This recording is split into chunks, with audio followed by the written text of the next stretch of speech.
This is a quick test of my little tripod here to see if when I go to work on this thing, if this is a viable sort of thing. And it does seem to be a little high, and it waggles.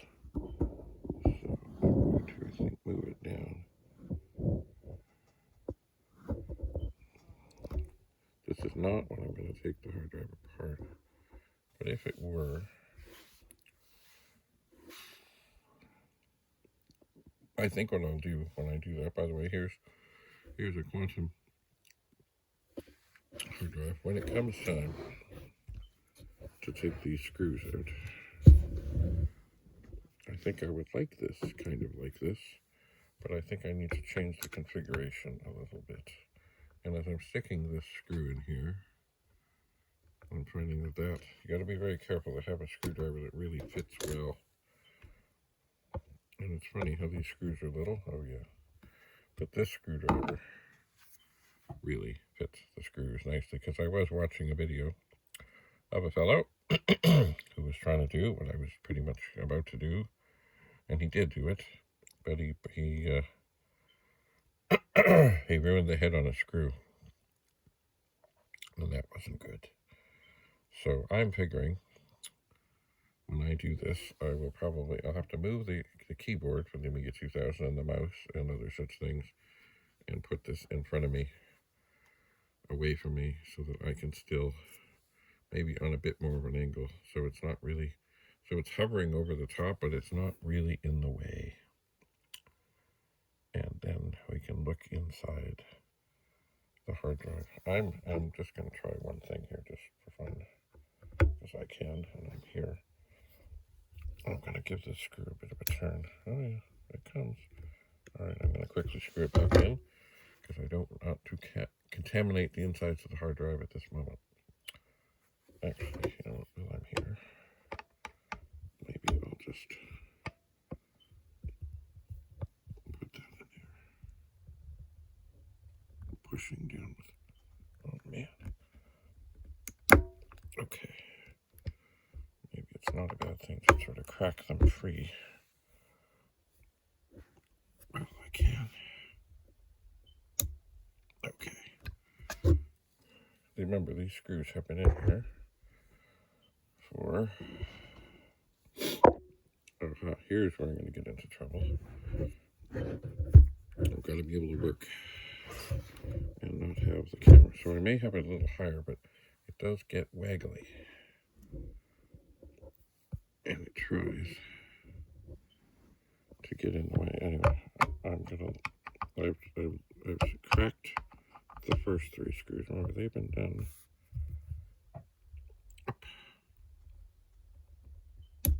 Okay. Just loosen and return. Just get the screwdriver.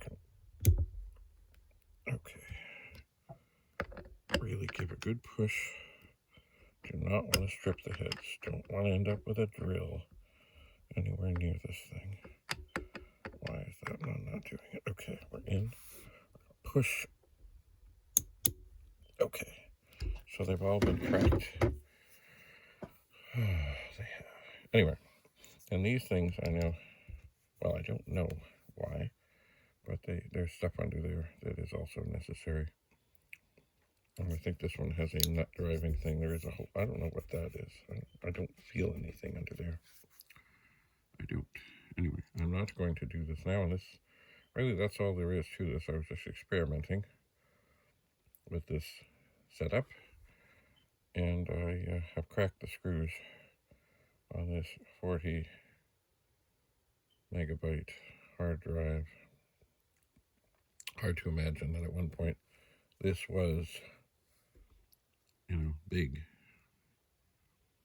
and now it's minuscule in the world of hard drives. But that's the way technology goes. It evolves quickly. But of course, the very first hard drive I ever had was 7.5 megabytes, and that was a Commodore 9090, and that's, my golly, that was acres of space. No one could imagine why you would ever need such a thing. Mind you, the TPUG, Toronto Pet Users Group, the TPUG membership list became very large. And indeed, using the Commodore 8032, and probably, I think, probably might have been the manager, but I'm not sure about that specifically for sure. They used hard drives of the Commodore variety to keep track of the membership list. They did.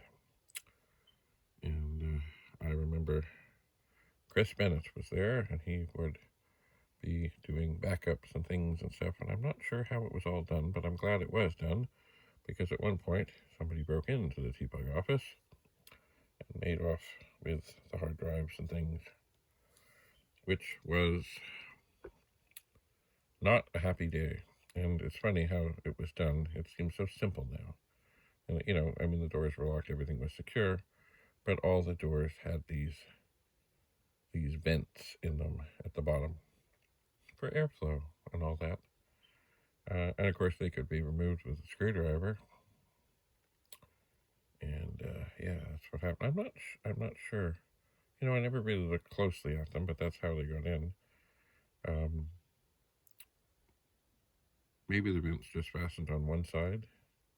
Maybe that would not be wise, but I guess that's how it was, because they were able to undo the vents on the outside and take them out, and then gain access to the office. It was a sad, sad day. Anyway, at some point,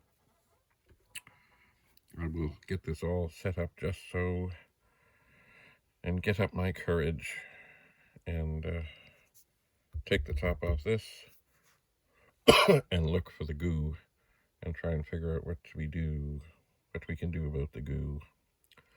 And it's funny, I was reading online about stuff, and there was a guy who, I think instead of removing the goo, he kind of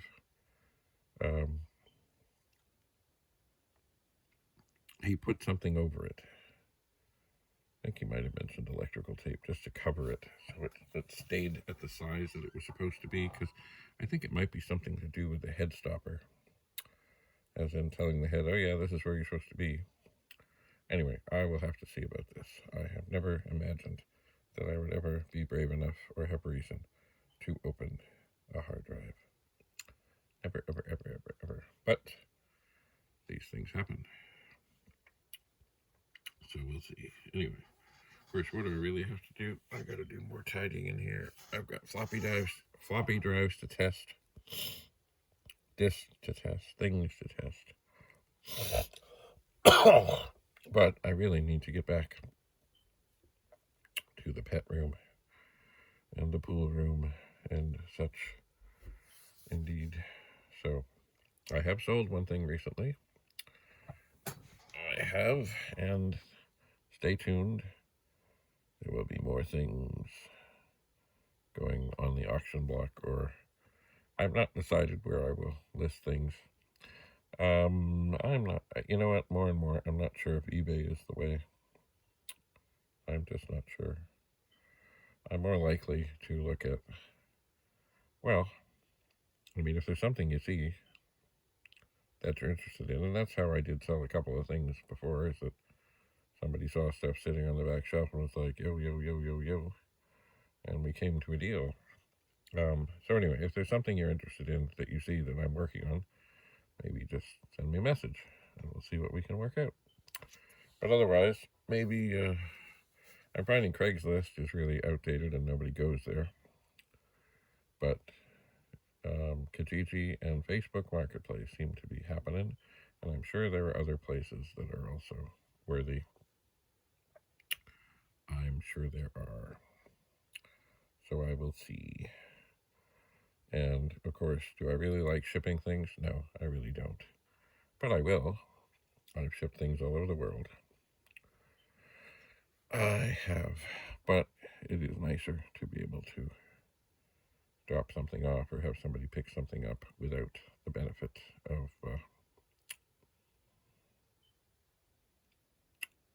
having to rely on gathering all the stuff, packing all the stuff, and hoping hoping tremendously that it actually gets there and works. Anyway, stay tuned. At some point, I'm not sure exactly when, we'll get into this hard drive. We'll see what's what. Anyway, thanks for coming. Have a lovely, lovely, lovely day. Bye for now.